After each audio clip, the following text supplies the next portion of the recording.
Assalamualaikum warahmatullahi wabarakatuh. Alhamdulillahirrabbilalamin. Wassalatu wassalamu ala rasulillah wa nabiyina Muhammadin wa ala alihi wa sahbihi ajma'in. Berjumpa lagi dengan Pak Syarif di waktu yang berbeda ya, di pelajaran fikih. Ya, mudah-mudahan Bapak berharap kita semua diberikan oleh Allah Subhanahu wa taala, memanjatkan doa kepada Allah agar diberikan sehat walafiat dan kalian bisa diberikan kemudahan dalam menerima pelajaran yang diberikan oleh guru-guru kalian. Baik, kemarin minggu lalu kita sudah atau Bapak sudah menjelaskan pengertian umroh ya, sama hukum umroh. Ingat, pengertian dan hukum umroh. Umroh itu yang telah dijelaskan bisa kapan saja, beda dengan haji ya, waktunya ditentukan. Kalau hukum umroh adalah wajib bagi yang mampu ya. Yang pertama kali dilakukan itu wajib, tapi kalau kedua, ketiga, dan kalau umroh berapa kali itu lebih dari satu, itu hukumnya sunnah ya. Kemarin anak kecil boleh umroh nggak? Boleh, tapi belum memenuhi syarat ya, karena belum cukup umur, tapi diperbolehkan, hukumnya boleh ya, tetap dapat pahala ya, pahala umroh. Oke, nah sekarang Pak Syarif akan melanjutkan materi berikutnya, yaitu rukun umroh dan wajib umroh ya. Nanti sebenarnya rukun umroh itu lebih ringkas, lebih simpel dibandingkan haji ya. Nah, ya, hanya singkat saja. Nanti sebelum pandemi ini biasanya kamu kelas 5 ada program pesantren Cigombong. Nah, di sana akan diberikan pelajaran tata cara atau praktek ibadah haji dan umroh ya, ibadah haji ya, manasik haji. Kamu bisa diajarkan para guru-guru di sana bagaimana melaksanakan ibadah haji yang baik dan benar ya.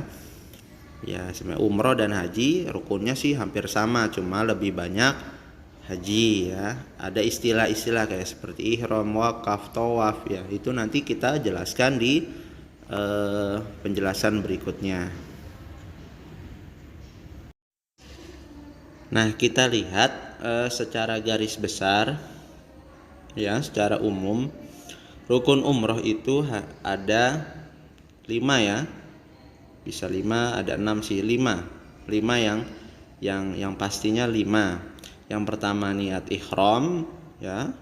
Ihram itu apa nanti kita jelaskan. Niat ihram itu adalah rukun ya, niat ihram. Nanti baik wanita, laki-laki dan wanita memakai baju pakaian ihram. Kemudian tawaf ya, tawaf itu mengelilingi Ka'bah, nanti kita jelaskan.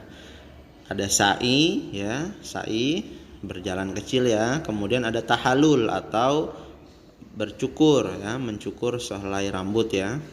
Yang terakhir adalah tertib, jadi urut ya. Tertib itu urut, sama seperti wudu ya. Jadi nggak boleh tawaf dulu baru niat ihram, nggak boleh. Jadi harus urut. Ihram, niat ihram, kemudian niat ihram, tawaf, sa'i, tahallul, dan tertib. Kemudian wajib umroh juga hanya 2 saja ya. Kalau haji kan banyak, ada mana mabit ya, ada mabit di Muzdalifah.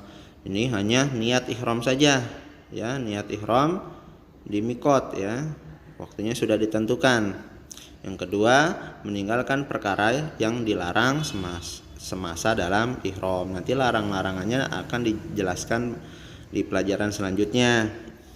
Nggak boleh membunuh nggak boleh membunuh, intinya membunuh hewan tuh nggak boleh berzina, nggak boleh mabuk-mabukan. Nanti larangannya akan Pak Syarif jelaskan ya. Tuh, niat ihram umroh adalah rukun. Berniat ini wajib dilakukan di mikot, harus berniat ihram sebelumnya. Jadi kamu harus niat dulu ya, niat ihram sebelum melaksanakan umroh. Setelah berniat ihram di mikot atau sebelumnya, wajib meninggalkan larangan selama dalam masa ihram. Nah, Pak Sarip ulangin ya, biar kamu ingat terus. Rukun umroh, 1 ihram ya, niat, kemudian ihram, niat ihram ya. Kemudian tawaf mengelilingi Ka'bah, ada sa'i berlari-lari kecil di antara Bukit Safa dan Marwah. Terus keempat tahallul ya. Mencukur sekurang-kurangnya 3 helai rambut, 1 sampai 3 helai rambut ya. Terakhir tertib ya. Terakhir tertib. Ada berapa itu? Ada 5 ya rukunnya. Biar kamu bisa menghafalnya ya, istilah-istilah ya, kayak ihram, tawaf, sa'i itu kamu harus tahu. Kayak tahallul ya, bercukur rambut, 3 helai rambut ya, kamu juga harus tahu. Kemudian pakaian ihram ya. Pakaian ihram kamu tahu yang serba putih itu ya. Tuh, laki-laki 2 lembar kain berwarna putih yang tidak berjahit. Makanya kalau ketika di pesantren Cigombong sebelum pandemi biasanya kelas 5 kan ke sana tuh, nanti diajarkan bagaimana memakai pakaian ihram ya. Yang jelas laki-laki 2 lembar kain warna putih tapi tidak ada jahitan. Jadi seperti kain. Kalau bagi perempuan, pakaian biasa yang menutup semua badan kecuali muka dan kedua telapak tangan ya. Tapi warnanya tetap putih ya. Ya itulah pakaian ihram baik bagi laki-laki dan perempuan. Nah, baik, inilah secara ringkas cara menggunakan pakaian ihram. Dari 1 sampai 8 tuh ya bagi laki-laki tuh. Tuh itu kan hanya kain saja ya. Tuh. Nah, itu caranya menggunakan pakaian ihram. 1 2 3 4 5 6 7 8. Ya mudah-mudahan pandemi ini cepat selesai dan kita bisa ke pesantren Cigombong, kita praktek manasik haji ya, rukun-rukun haji dan umroh. Di sana diajarkan mulai dari awal memakai pakaian ihram sampai akhir ya. Diperhatikan baik-baik istilah-istilah yang ada di rukun umroh ya. Kamu bisa buka buku kamu halaman 69 ya. Itu ada rukun umroh ada 5 ya, ihram, tawaf, sa'i, tahallul, kemudian tertib ya. Jadi tidak ada wukuf ya, tidak ada wukuf di Arafah. Itu termasuk rukun haji. Jadi beda umroh sama haji ya. Jadi umroh itu lebih ringkas. Lihat ihram itu berniat memulai melakukan umroh ya. Ini karena kita umroh dengan mengenakan pakaian ihram yang terdiri atas 2 helai kain putih, tidak dijahit bagi laki-laki. Kemudian bagi perempuan, bagi wanita menutup seluruh badannya kecuali muka dan tangan. Kemudian ada tawaf tuh. Tawaf adalah mengelilingi Ka'bah sebanyak 7 kali. Ada sa'i, berlari-lari kecil dari Bukit Safa ke Bukit Marwah. Sebaliknya sebanyak 7 kali ya.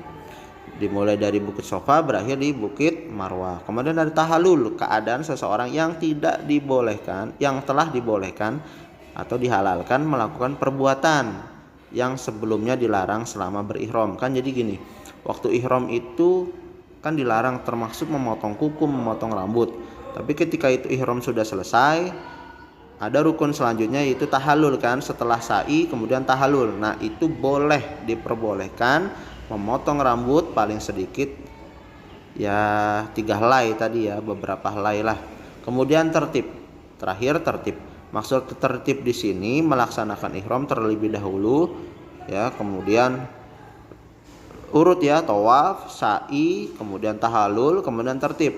Apabila rukun ini tidak dilaksanakan salah satu saja, maka umrohnya tidak sah. Dan harus berurutan ya, dari ihram, niat ihram, kemudian ihram, tawaf, sa'i, tahallul, kemudian tertib. Nah, harus urut ya. Kamu harus tahu. Itu kok kenapa nggak ada tawaf, nggak ada wukuf?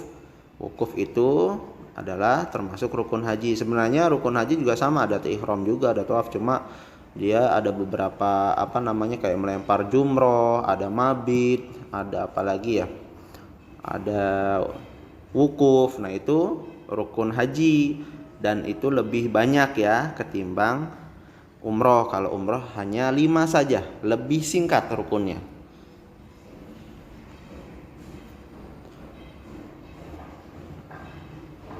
Dan ada wajib umroh juga satu, yang penting ihram. Nah itu wajib niat, kemudian ihram itu wajib. Kemudian yang kedua, mematuhi atau melaksanakan larangan-larangan selama berihram. Ya, dari sini udah paham ya.